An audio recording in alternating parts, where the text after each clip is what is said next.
Oke.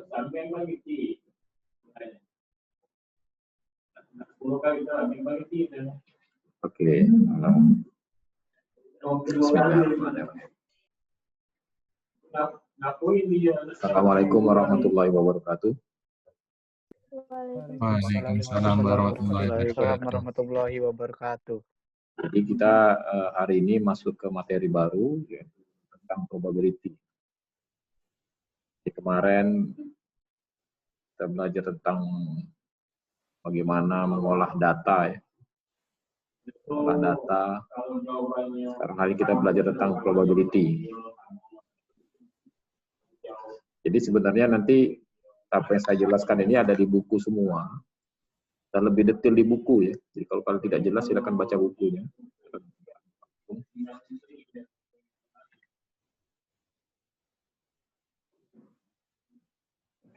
Randomness. Acak-acakan. Jadi waktu SMA sebenarnya sudah belajar tentang probability ya. Tentang peluang. SMA dulu mungkin kalian belajar tentang koin ya, dadu. Bagi yang sudah paham ya simak saja, bagi yang belum paham silakan dipahami. Jadi kalau kita bicara tentang keacakan, randomness,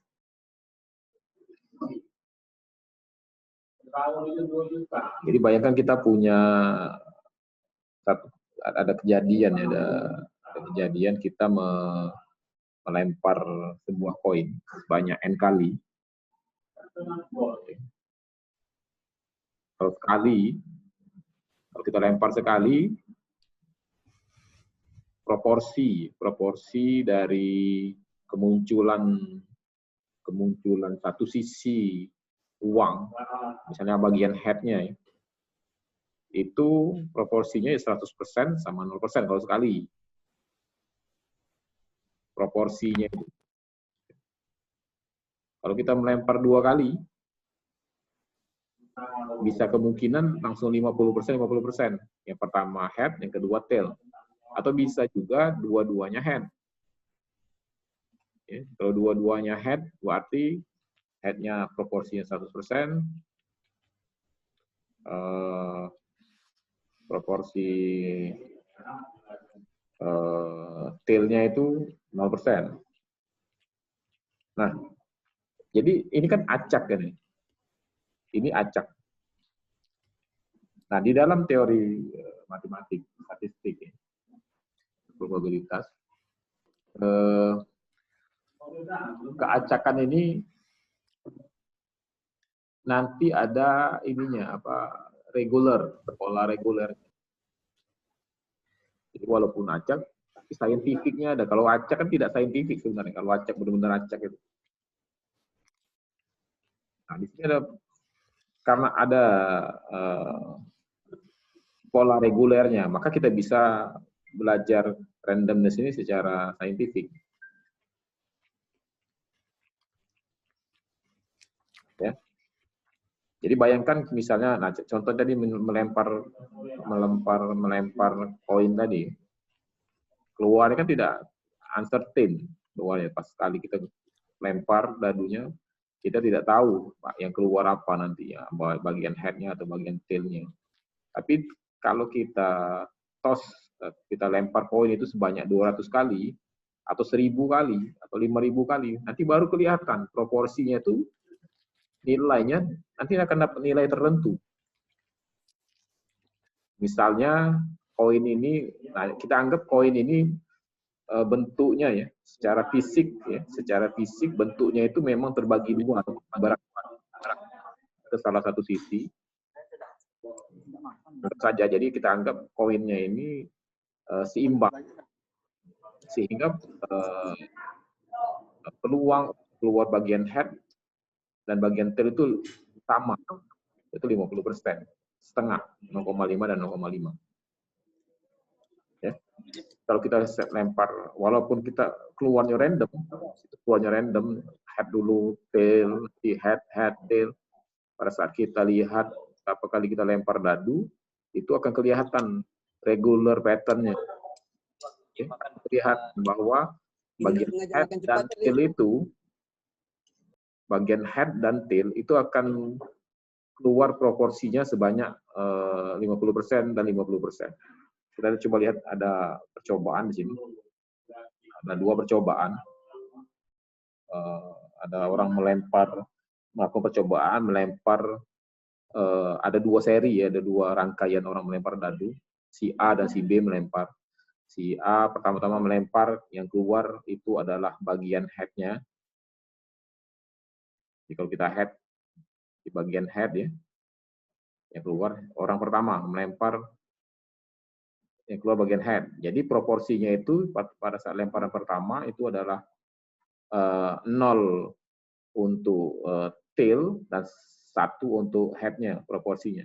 Pada saat 2 kali lempar masih keluar head, jadi proporsi masih 1. Tapi terus nanti setelah berapa kali percobaan akan kita kelihatan, akan kalau kalian lihat grafiknya nih, kalau kalian lihat grafiknya ini, dia menyempit lama-lama akhirnya menjadi sampai titik 0,5 ini.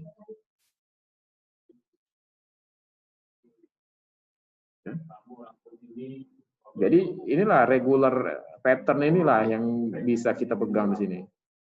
Ya, inilah yang disebut dengan peluangnya itu. Regular pattern ini kalau dilempar sekali memang tidak kelihatan peluangnya. Tapi kalau kita lempar sampai ribuan kali, maka akan keluarlah patternnya bahwa nilai proporsi untuk bagian head itu adalah 0,5. Kalau tidak percaya coba saja nanti. Ya. Tapi syaratnya koinnya itu harus seimbang ya. Kalau dia berat di satu sisi maka akan peluangnya akan bergeser. Jadi bisa juga kalian menyatakan bahwa itu berat satu sisi, kalau kalian lempar ternyata dia bagian head-nya 0,7 dan bagian tail-nya itu 0,3. Itu berarti dia berat satu sisi. Jadi dipengaruhi fisiknya ya, bentuk fisiknya. Tapi kalau dia sama, rata, bagian 2 sisinya, maka kira-kira kalau kita lakukan percobaan ya, nanti keluar nilainya adalah proporsinya itu adalah 50% atau 0,5. Nah, ini disebut dengan peluang, probability-nya. Jadi probability untuk head itu 0,5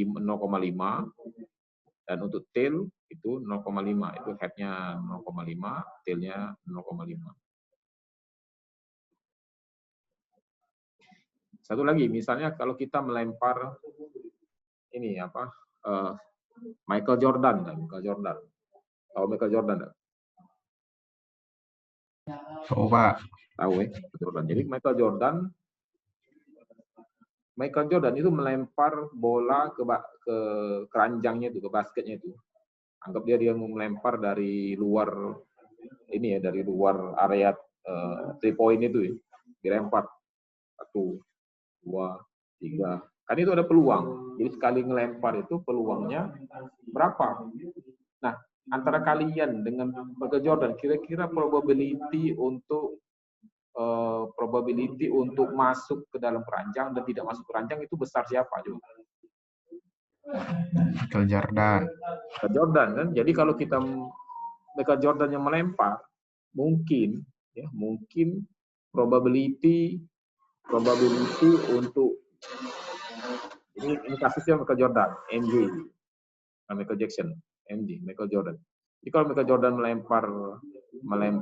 melempar sebuah bola, ya, kemungkinan untuk masuk, tidak masuk, mungkin ya peluangnya. Jadi harus dicoba dulu.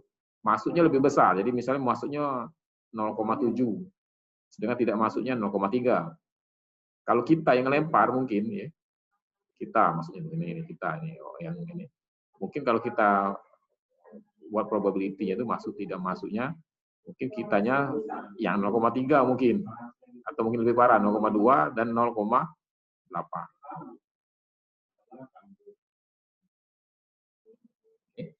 Jadi yang dibayangkan saja bahwa mungkin kita melempar pertama kali masuk, tapi seterusnya tidak masuk. Michael Jordan mungkin sekali tidak masuk, 2 kali masuk dan seterusnya. Oke. Jadi setelah melakukan beberapa kali percobaan, melempar, inilah probability yang terjadi. Saya kira seperti itu. Ini tanpa mempertimbangkan kelelahan ya. Kalau kelelahan nyampur, lain lagi nanti probability-nya itu.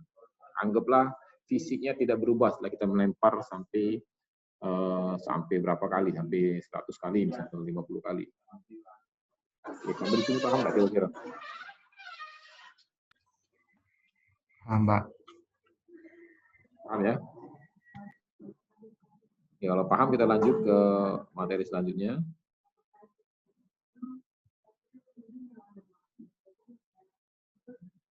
Nah, sekarang randomness dan probability. Jadi kita menyebut sebuah fenomena random ini sebagai hasil dari sebuah event yang uncertain, yang tidak tertentu ya. Jadi kalau kita ngomongin random, ya random, acak. Jadi outputnya itu tidak pasti, sama seperti ya kita ngelempar dadu tadi, kita ngelempar dadu itu hasilnya tidak pasti mau head dulu atau tail dulu. Tapi di sini ada ini penjelasannya tadi sebenarnya, but is a regular distribution. Jadi ada distribusi yang regular. Jadi hasilnya nanti itu akan terlihat, ya hasilnya tertentu kalau kita melakukannya dalam perulangan yang banyak. Jadi kalau kita sekali itu tidak kelihatan, uncertain hasilnya uncertain. Tapi kalau kita melakukannya berulang-ulang, maka akan kelihatan regular distribution-nya itu. Ya tadi saya jelaskan tadi, hanya menjelaskan tulisannya saja.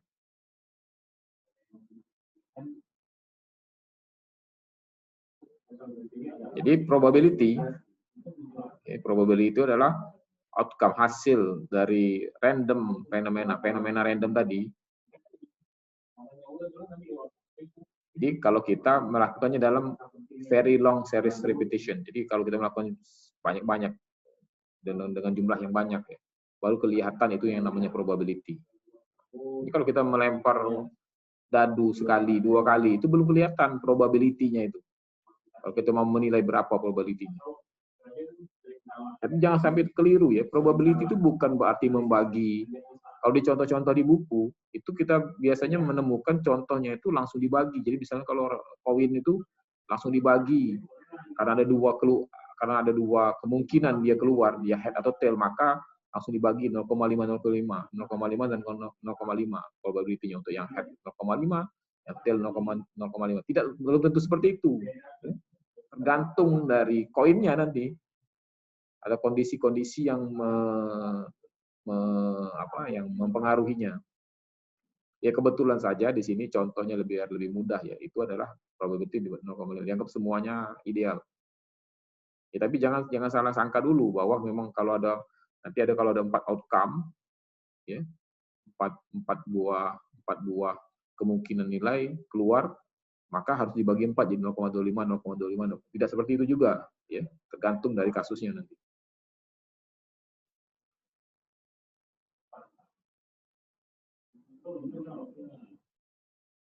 Nah, sekarang masalah keindependenan, ketidakbergantungan event. Jadi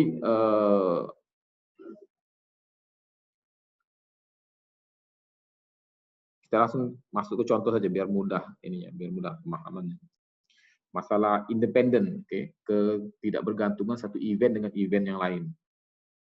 Contohnya seperti ini. Misalnya kalau kita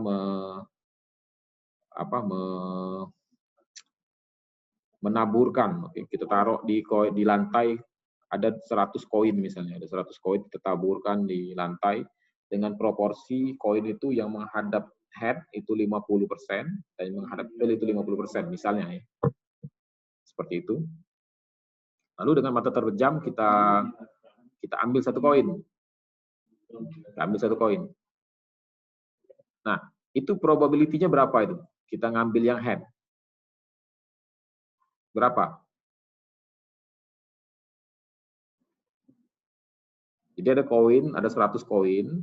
100 koin ini kita hamparkan di lantai dengan kondisi 50 koin, tapi acak ya, ini bukan disebar secara reguler, tapi disebar secara acak, tapi jumlah yang menghadap yang di atasnya tail itu 50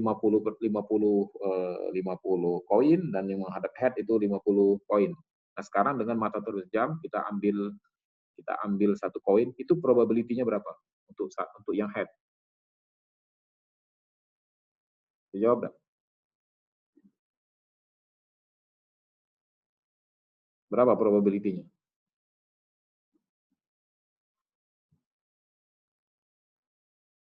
Halo? Halo? Mati itu kalau. 50-50 bukan, Pak? Iya, benar, 50. Jadi kemungkinannya 50, 0,5 dan 0,5. 50% dengan 50% probability-nya. Nah, sekarang kita ambil satu tadi kan? Berarti tinggal kalau misalnya kita ambil sudah, yang kita ambil itu head misalnya. Yang head kita ambil ya. Terus pada saat pengambilan kedua ya, yang koin satu ini kita ambil. Pada saat pengambilan kedua, koin yang kedua, berapa probability dari head dan berapa probability dari yang tail? Berapa probability-nya? Sama atau berubah? Sama, Pak. Sama. 50. Sama, Pak. Kenapa sama? 0,5. Kenapa sama? Karena ada sisi yang head dan tail tadi yang sama jumlahnya tadi, Pak. Nah, sekarang jumlah yang di lantai berapa sekarang jumlahnya? 99. 99 kan? Head-nya ada berapa? 49. 49. Yang tail ada berapa? 50. 50. Berubah enggak probability-nya itu? Berubah. Berubah probability-nya. Nah, ini yang disebut kejadiannya tidak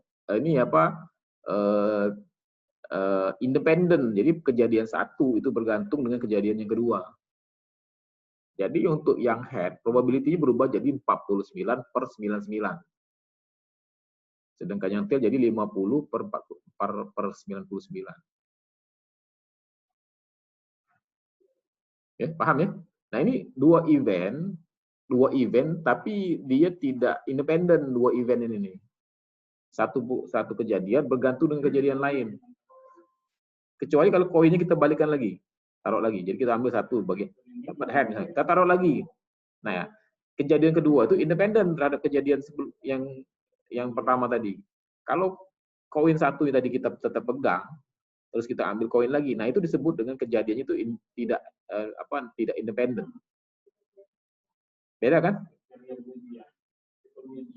Jadi kejadian yang kedua tadi, yang pertama tadi, yang kedua yang kita ambil tapi tidak dikembalikan, ya, itu akan mempengaruhi probability dari kejadian selanjutnya. Kalau kita kembalikan, maka kejadian 1, kejadian 2, kejadian 3 itu tidak akan mempengaruhi kejadian selanjutnya. Kita kembalikan dengan posisi terbalik pun akan berubah, ya, mengubah probability-nya.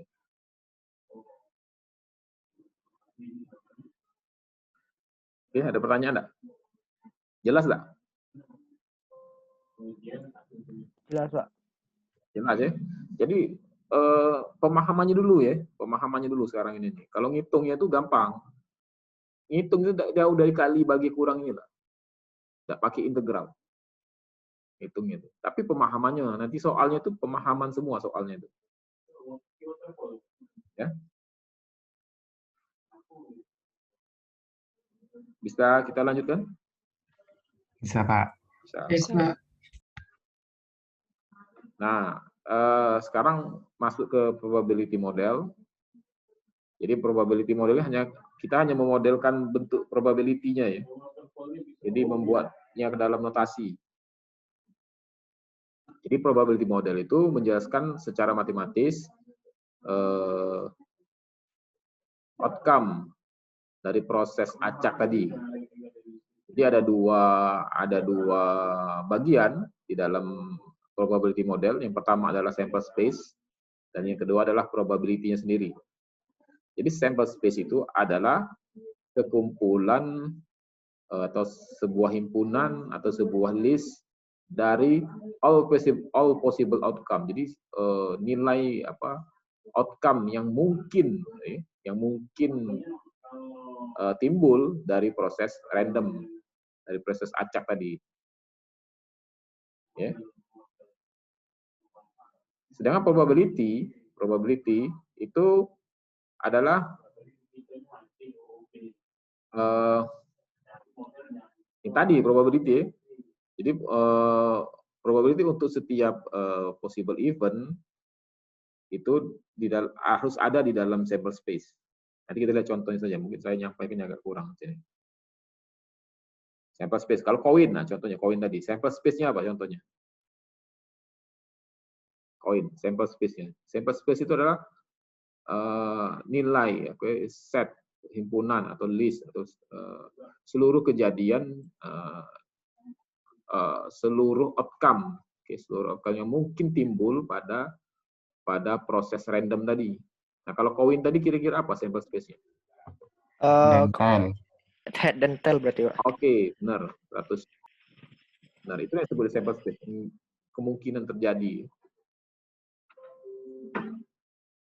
Jadi kalau dalam kasus ini, sample space-nya S sama dengan head dan tail. Nah, sekarang probability dari head. Ini saya ingatkan ya, ini 0,5 ini hanya memudahkan ya, probability of head-nya 0,5, probability of tail-nya 0,5. Tapi belum tentu ya. Kalau kalian tempelkan pemberat di satu bagian, maka probability-nya akan berubah. Probability untuk keluar head dan tail-nya.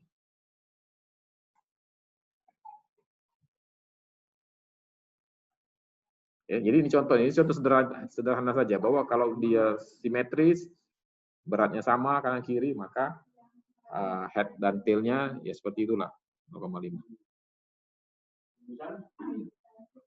Nah, sekarang sample space. Oke. Contoh sample space ya.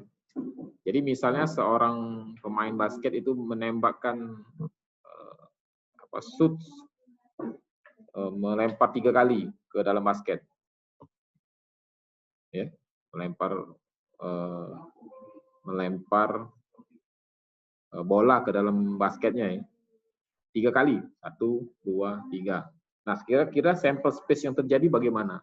Pertama-tama dilempar misalnya hit. Nah, so, yang kedua dia melempar hit lagi. Yang ketiga melempar hit lagi. Berarti hahaha kan? Terus pertama hit, kedua hit, ketiga miss. Jadi inilah sample space-nya. Ini sample space-nya. Inilah nilai yang mungkin timbul ya, nilai yang mungkin timbul, mungkin keluar. Dia masuk terus, masuk 2 kali, miss sekali. Nah, ini nilai mungkin timbul. Jadi kombinasinya ya 2/3 ya, 8 elemen. Jadi akan ada 8 elemen di sini. Nah,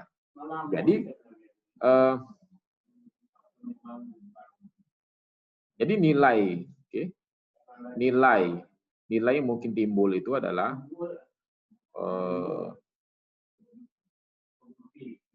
tidak masuk sekali, masuk 2 kali, atau masuk 3 kali.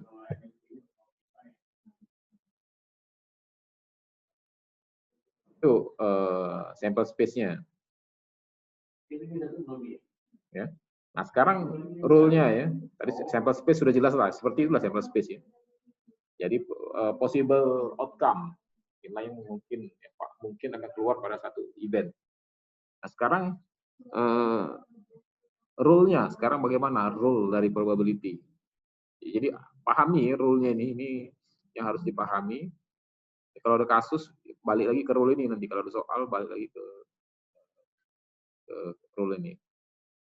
Jadi nilai probability itu, rentangnya itu adalah dari 0 sampai 1. Dari 0 sampai 1 rentangnya.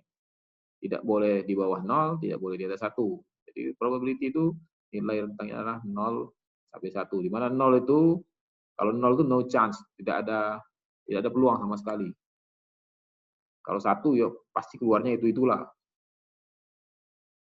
Probability, misalnya probability kalian bisa menjawab perhitungan 1 tambah 1. Itu 1 nilainya kan.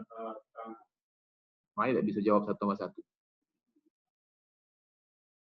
Pasti terjadi 1 peluang. Jadi nilai rentangnya adalah 0 sampai 1, tidak boleh keluar dari sini. Oke.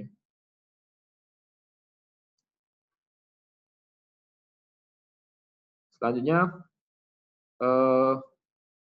kalau kita jumlahkan seluruh probability, ya, jadi misalnya ada sample space head dan tail tadi, ada dua nilai, ada dua outcome yang terjadi.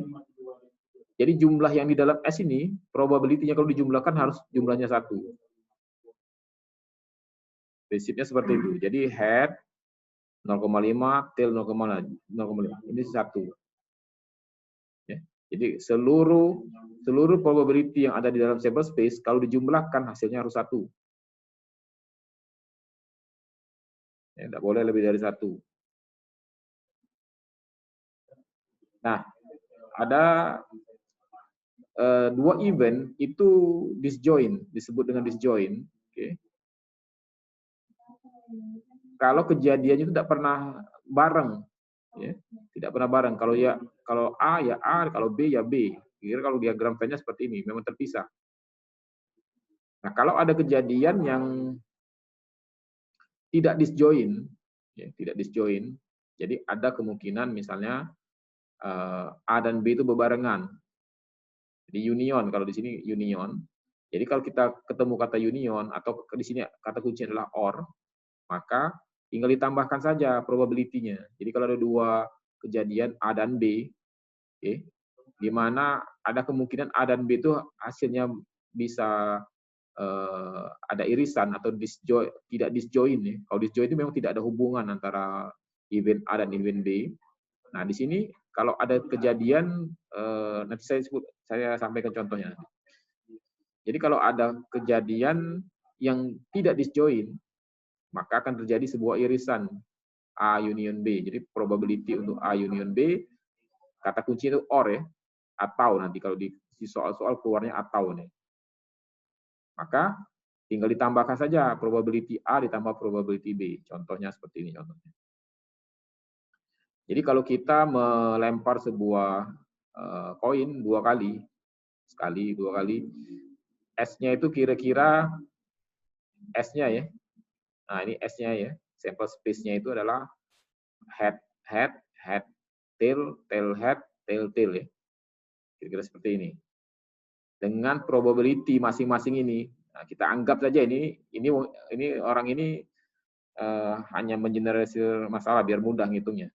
Jadi dianggap untuk HH, jadi dianggap bahwa satu head tadi head 0,5 ya. Jadi 0,5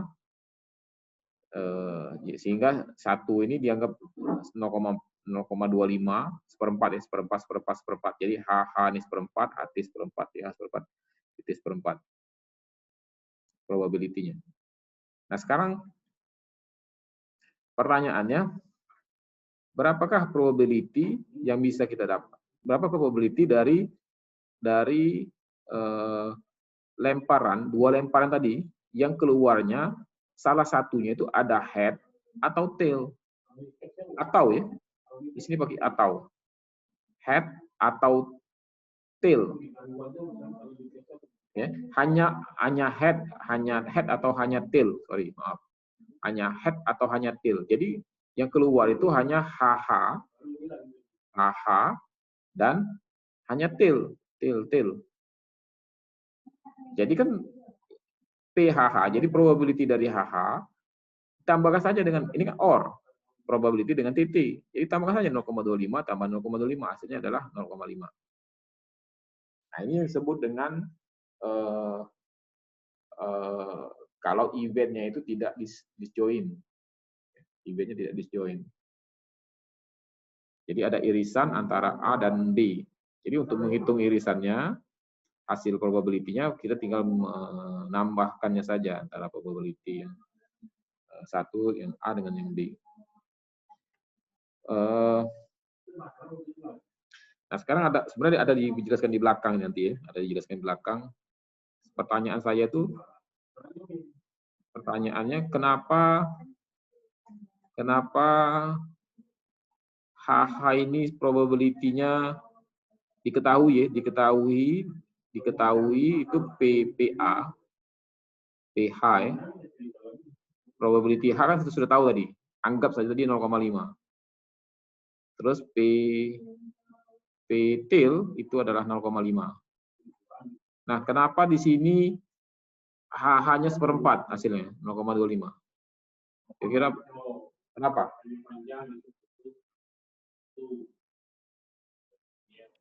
Kita udah pernah belajar sebelumnya. Karena yang HH itu 2 kali dilemparnya, Pak. Kalau yang H aja cuma sekali, Pak.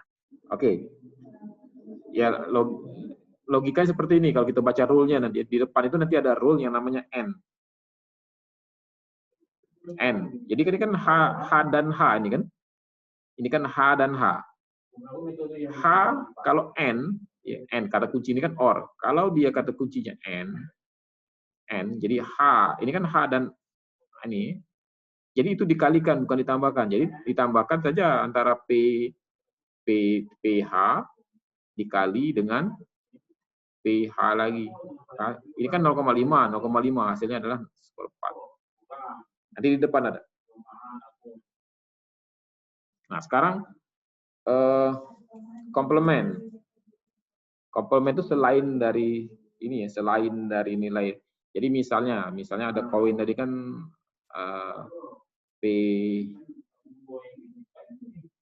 PH yang head ya. PH misalnya PH itu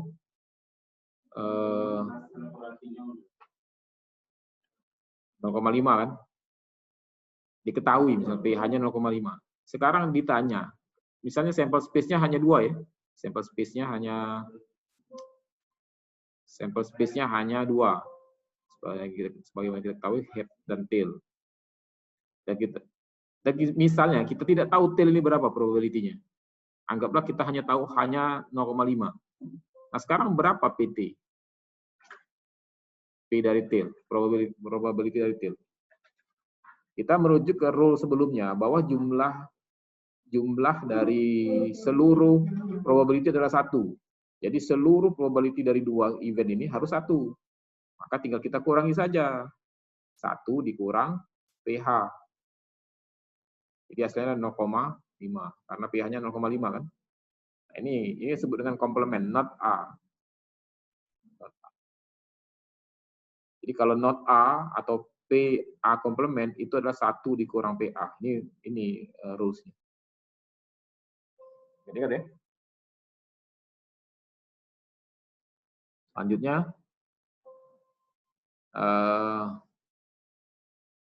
kita langsung masuk ke ini saja, ke contoh. Nah, ini ada contoh.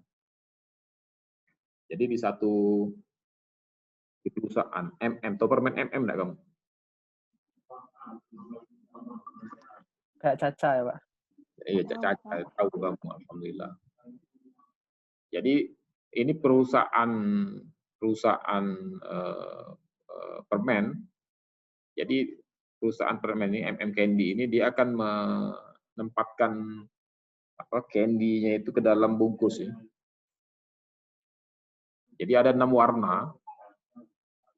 Permennya ada 6 warna, ada brown, ada red, yellow, green, orange, dan blue. Ya. Jadi berdasarkan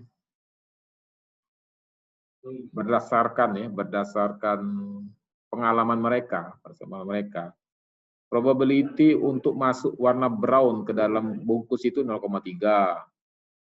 Red 0,2, yellow 0,2, green 0,1, orange 0,1. Sekarang pertanyaannya, berapa probability dari permen blue yang masuk ke bungkus?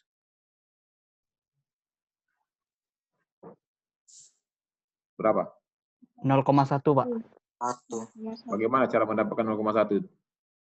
Dijumlahkan seluruh warna, yaitu brown, red, yellow, green, orange, terus dikurangi 1. Sebalik, 1 dikurangi. Oh iya, 1 dulu. Oke, benar itu seperti itu. Tadi yang komplement tadi kan? Jadi dapatlah 0,1. Jadi P brown ditambah ke P red, P yellow, P green, P orange, P blue itu sama dengan 1. Jadi kalau untuk mendapatkan P blue mudah saja, 1 dikurang seluruhnya, maka dapatlah 0,1. Pertanyaan selanjutnya.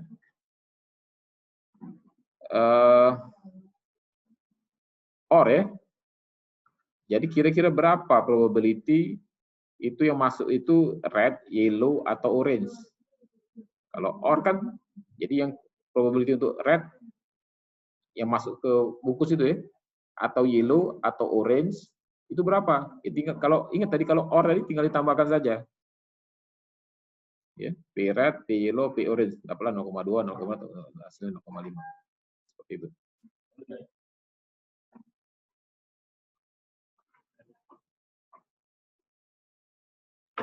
Nah, sekarang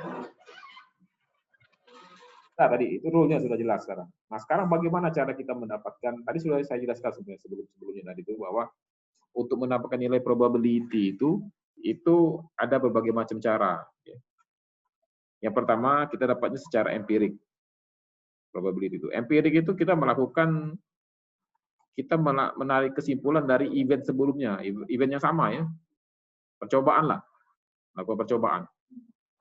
Kita pengen tahu berapa probability koin. Kita punya koin, cuman agak mengot, agak miring koinnya. Kita lempar terus, lempar dadu berapa kali, sampai 100 kali. Didapatlah nanti dadu itu head-nya pH-nya itu 0,6 dan PT-nya itu 0, berapa ini? 0, berapa ini? 0, berapa ini? 0,4. 0,4. Kok tahu? Sudah lakukan percobaannya? Kok bisa tahu? Karena dijumlahkan jumlahnya 1, Pak. Iya, karena saya sudah menyebutkan yang pH adalah 0,6 kan. Jadi berdasarkan dia lakukan percobaan melempar 5.000 kali dadu, didapatlah pH-nya seperti, karena koinnya agak mengot sedikit ya. Nah, ini kan percobaan ini, empirik. Empirik itu artinya dari kejadian-kejadian sebelumnya. Jadi kita bisa simpulkan bahwa koin ini probability 0,6 dan 0,4. Atau secara teoretik. Nah, teoretik ini pakai rumus fisika, dihitung dari apa namanya, dari momen inersianya, dari beratnya dan seterusnya ya. Maka didapatlah probability-nya yang 1 0,6 dan 1 0,4. Jadi ini dihitung pakai secara teori atau kita pakai empirik. Terserah nanti pakai yang mana. Ya. Jadi ada berdasarkan percobaan, ada berdasarkan teorinya. Teori bisa macam-macam, mau teori apa.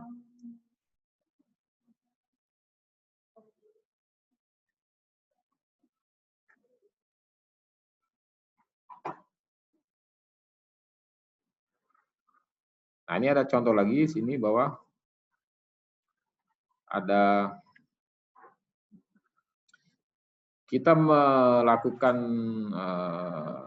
lemparan dadu ya, dua dadu. Jadi 2 dadu dilempar sekaligus. Pertanyaannya adalah berapa probability dari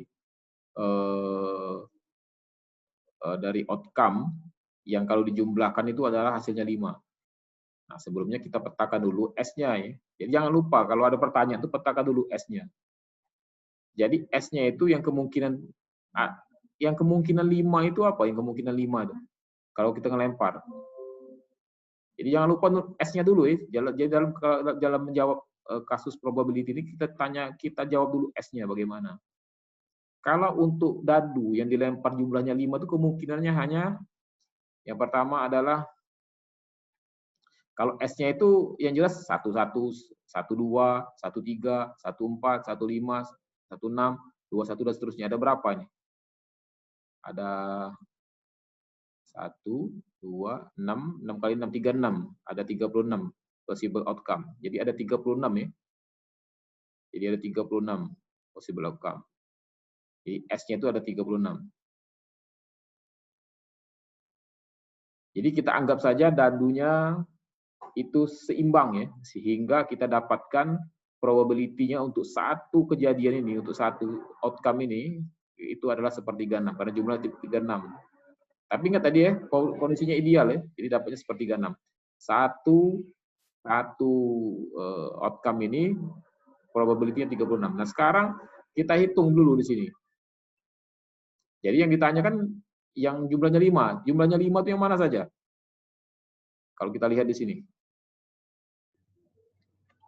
Jadi yang jumlah 5 itu 1, 4. Ini kan tidak 5 ini kan? 32, 23, dan 1, 4. Di sini tidak ada, karena 5 kan? 50 tidak ada kan? 6 minus 1 tidak ada kan? Jadi hanya ada 4. Yaitu P41, P32, P23, P14. Maka kalau kita pakai OR, ini kan pakai OR, berarti kita sum saja semuanya. Jadi P14 berapa? 1/36. P2/3 di 1/36, ini 1/36, 1/36. Jadi jumlahnya adalah 4/36. Nah, ini adalah probability dari kasus yang ini tadi. Itulah jawabannya. Gampang kan?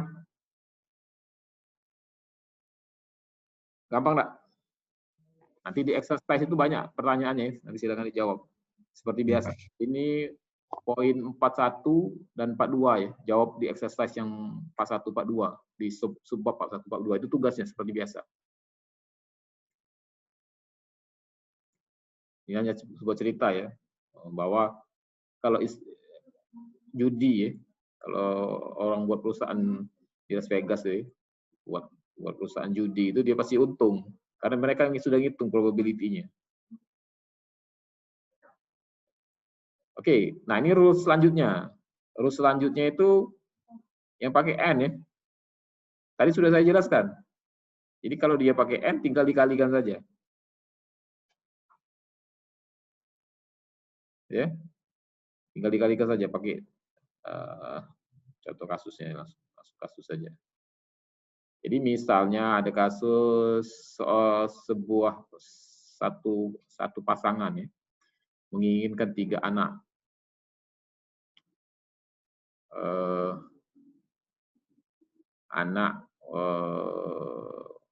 Jadi anak itu kemungkinannya hanya boys dan girl kan, B dan G.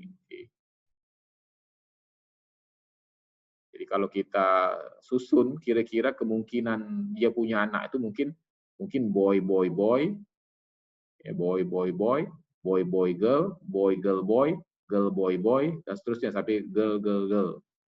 Karena dia pengen punya 3 anak kan. Jadi kita anggap saja, nah ini di sini ditulisnya bahwa genetik, secara genetik. Nah ini ya. Jadi bukan langsung dibagi separuh sebenarnya, tapi ini secara genetik. Perhatikan di sini dia mengatakan bahwa secara genetik probability dia itu boy atau girl itu adalah sama 0,5. Jadi berdasarkan ini saintifiknya ya, berdasarkan teorinya. Jadi dia mendapatkan nilai 0,5 ini. Jadi bukan langsung dibagi 2 sebenarnya nih. Jadi 0,5 ini bukan karena dia langsung dibagi 2, saya ingatkan lagi. Tapi secara genetik, ya, jadi menghitung secara genetik, kemungkinan dia mendapatkan girl itu sama dengan yang boy, itu 0,5. Jadi sample space-nya kira-kira seperti ini, dengan masing-masing probability untuk kejadiannya adalah 1/8. Benar nggak 1/8? Benar 1/8? 1, 2, 3, 4, 5, 6, 7, 8. 2 pangkat 3 kan. Dibagi.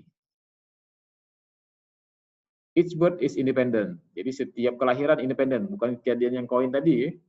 Karena dia sudah punya anak laki-laki, mungkin secara genetik berubah, probability-nya itu tidak independen. Nah, sekarang independen. Pokoknya kelahiran pertama, kelahiran kedua, kelahiran ketiga itu nilainya tidak terpengaruh dengan nilai sebelumnya.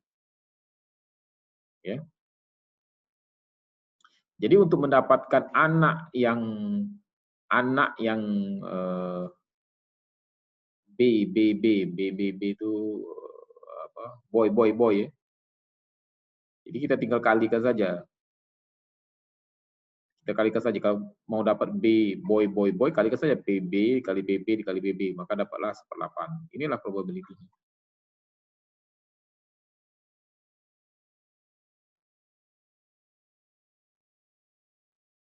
Tidak seperti itu.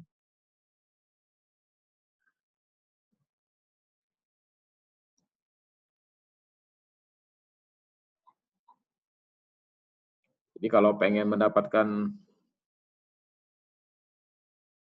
anak perempuan, berapa dia bisa dapat anak perempuan? Probability-nya. Jadi yang ada perempuan saja di sini. Girl, terus karena dia or kan, kita tinggal ditambahkan saja. Hasilnya seperti itu. Sudah, sampai di situ dulu. Ada pertanyaan sampai di sini? Random variable nanti kita belajar di pertemuan selanjutnya. Ada pertanyaan?